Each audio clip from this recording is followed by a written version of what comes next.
ఈరోజు దేవుని వాగ్దానం ఆదికాండము 26వ అధ్యాయం 3వ వచనం.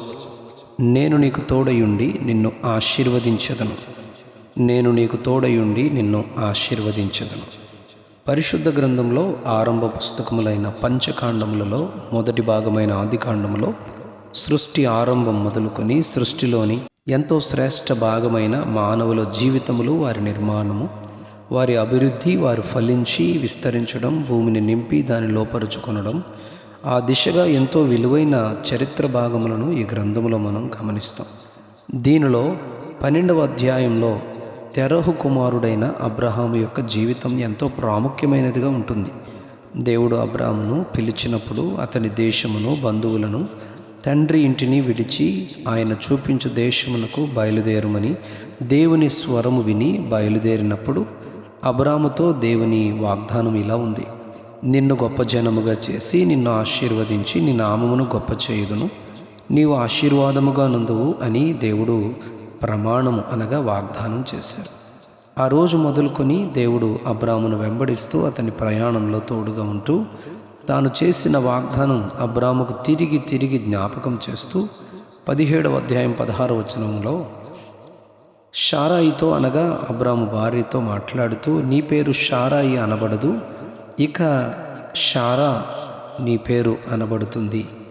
నేను నిన్ను ఆశీర్వదింతును, నీవు కుమారుని కని అతనికి ఇస్సాకును పేరు పెట్టుదు అని చెప్పి అబ్రాముతో 17వ అధ్యాయం 5వ వచనంలో ఇక నీ పేరు ఇకను అబ్రాము అనబడదు, అబ్రహాము అనబడను చెప్పి నీకు అత్యధికముగా సంతానాభివృద్ధి కలుగచేసి నేను నీకును నీ తరువాత నీ సంతానమునకును దేవుడనై ఉండునట్లు నాకును నీకును నీ తరువాత వారి తరములలో నీ సంతతికి మధ్య నా నిబంధనను నిత్య నిబంధనగా స్థిరపరచెదనని చెప్పి నీ తరువాత నీ సంతతికి నీవు పరదేశువై ఉన్న దేశమును అనగా కనాను దేశమంతటిని నిత్య స్వాస్యముగా ఇచ్చి వారికి దేవుడనై ఉండునని చెప్పారు.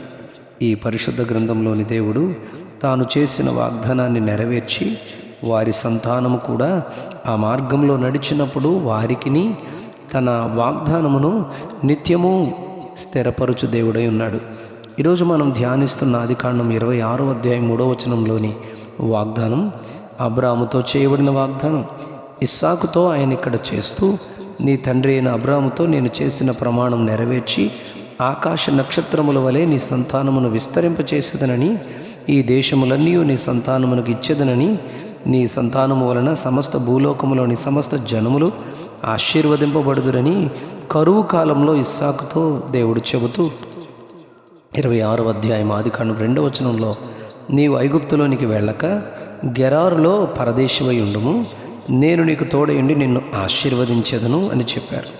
ఇస్సాకు ఫిలిస్తీయుల దేశమైన గెరారులో పరదేశి అయి ఉండగా అతడున్న ప్రాంతంలో అందరూ ఐగుప్తుకు వెళ్ళిపోగా తాను ఉండుమని చెప్పిన ప్రదేశంలో ఉండి అక్కడ విత్తనము వేసి ఆ సంవత్సరము 100 ఫలమును ఇస్సాకు పొందెను అని ఆదికాండం 26వ అధ్యాయం 12వ వచనంలో చెప్పబడింది.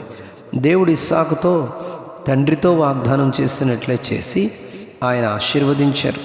26వ అధ్యాయం 30వ వచనంలో ఫిలిస్తీయుల రాజైన అబీమెలకు వచ్చి ఇస్సాకుతో ఇలా అంటున్నాడు: నీవు యెహోవా ఆశీర్వాదం పొందినవాడవని చెప్పి మేము చూశాము అని సాక్ష్యం ఇచ్చారు.